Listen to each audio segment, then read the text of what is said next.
नाज मीडिया उर्दू में आपका खैर मकदम है। इस वीडियो को पेश करने में ताउन किया है healing tree hospital, multi super speciality बेदर, अहमद टूरिस्ट एंड ट्रेवल्स, हज और उम्रा सर्विसेज।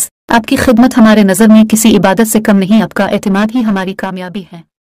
ನಮಸ್ಕಾರ, ನಾನು ಬೀದರ್ ಜಿಲ್ಲಾ ಪೊಲೀಸ್ ವರಿಷ್ಠಾಧಿಕಾರಿ ಚನ್ನಬಸವಣ್ಣ. ಸಾರ್ವಜನಿಕರ ಒಂದು ಗಮನಕ್ಕಾಗಿ ಇತ್ತೀಚೆಗೆ ಸೈಬರ್ ಅಪರಾಧಗಳನ್ನ ಮಾಡುವಂತಹವರು ವಿವಿಧ ರೀತಿಯಲ್ಲಿ ತಂತ್ರಾಂಶಗಳನ್ನ ಬಳಸಿಕೊಂಡು ಸಾರ್ವಜನಿಕರ ಅಕೌಂಟ್ ನಲ್ಲಿರುವಂತಹ ಹಣವನ್ನ ಕಳ್ಳತನ ಮಾಡುವಂತಹ ಪ್ರಕರಣಗಳು ಏನಂದ್ರೆ ಎಲ್ಲೆಡೆ ರಿಪೋರ್ಟ್ ಆಗ್ತಾ ಇದೆ. ಅದರಲ್ಲಿ ವಿಶೇಷವಾಗಿ ಆಂಡ್ರಾಯ್ಡ್ ಅಪ್ಲಿಕೇಶನ್ ಏನಂದ್ರೆ ಫೈಲ್ ಗಳನ್ನ ಕಳಿಸ್ತಾರೆ, APK ಫೈಲ್ ಅಂತ ಇರ್ತದೆ. ಅದು ತಮ್ಮ ವಾಟ್ಸ್ಆಪ್ ಗಳಲ್ಲಿ ಬರ್ತದೆ.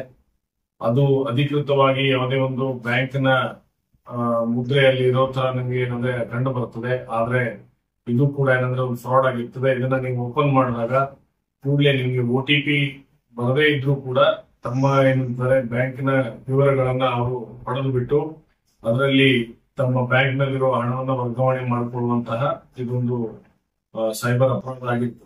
ಆದ್ರಿಂದ ತಮಗೆ ಬರುವಂತಹ ಯಾವುದೇ ಈ ತರಹದ ಮೆಸೇಜ್ ಗಳನ್ನ ತಾವು ಓಪನ್ ಮಾಡಬಾರ್ದು ಮತ್ತು ಡೌನ್ಲೋಡ್ ಮಾಡಬಾರ್ದು.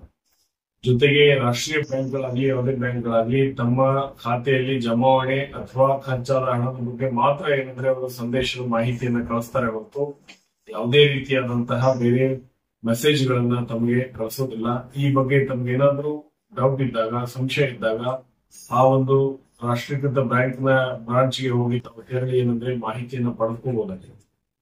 ಜೊತೆಗೆ ಈ ತರಹದ ಅಪರಾಧಗಳ ತಾವು ವಿಕ್ಟಿಮ್ ಆದಂತಹ ಸಂದರ್ಭದಲ್ಲಿ ಕೂಡಲೇ 1930ಗೆ ತಾವು ಕಾಲ್ ಮಾಡಿ ಈ ಬಗ್ಗೆ ದೂರು ದಾಖಲಿಸಿದರೆ ಆ ಒಂದು ಏನು ಅಕೌಂಟ್ ಗಳಿಂದ ಆಗಿರ್ತದೆ ಅದನ್ನ ಕೂಡಲೇ ಫ್ರೀಸ್ ಮಾಡಿ ಮುಂದಿನ ತನಿಖೆ ಮಾಡ್ಲಿಕ್ಕೆ ಸಹಾಯ ಆಗ್ತದೆ.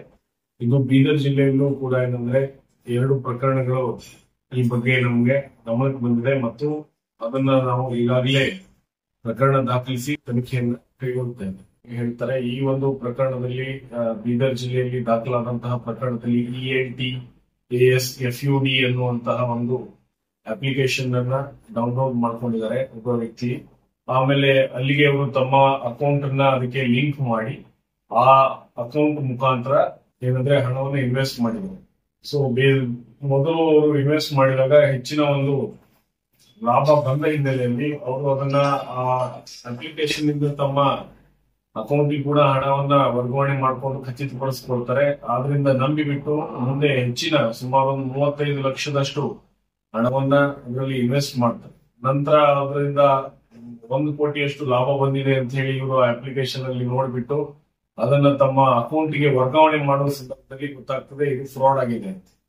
ಸೊ ಆದ್ರಿಂದ ಈ ತರಹದ ಆನ್ಲೈನ್ ಟ್ರೇಡಿಂಗ್ ಆಪ್ ಗಳನ್ನ ಕೂಡ ಸೃಷ್ಟಿ ಮಾಡಿ ಜನರು ಏನಂದ್ರೆ ಇವತ್ತು ಮೋಸ ಹೋಗ್ತಾ ಇದ್ದಾರೆ. ಈ ಬಗ್ಗೆ ಎಚ್ಚರವಾಗಿರ್ಬೇಕು. ಈ ಒಂದು ಪ್ರಕರಣದಲ್ಲಿ ಸುಮಾರು 47 ಲಕ್ಷದಷ್ಟು ಹಣವನ್ನ ಒಬ್ಬ ಬಿರಿಯಾನಿಯವರು ಕಳೆದುಕೊಂಡಿದ್ದಾರೆ. ಈ ಬಗ್ಗೆ ಸೆನ್ ಬೀದರ್ ಪೊಲೀಸ್ ಠಾಣೆಯಲ್ಲಿ ಈಗಾಗಲೇ ಪ್ರಕರಣವನ್ನು ದಾಖಲಿಸಿಕೊಂಡು ನಾವು ತನಿಖೆ ಮಾಡ್ತಾ ಇದ್ದೀವಿ. ಸಾರ್ವಜನಿಕರು ಇಂತಹ ಯಾವುದೇ ರೀತಿಯಾದಂತಹ ಆನ್ಲೈನ್ ಟ್ರೇಡಿಂಗ್ ಅಪ್ಲಿಕೇಶನ್ ಗಳನ್ನ ಡೌನ್ಲೋಡ್ ಮಾಡುವುದಕ್ಕಿಂತ ಮುಂಚೆ ಬಹಳ ಎಚ್ಚರ ವಹಿಸಬೇಕು ಅಂತ ಹೇಳಿ ಇಲ್ಲಿ ತಮ್ಮಲ್ಲಿ ಕೇಳ್ಕೊಳ್ತೇನೆ.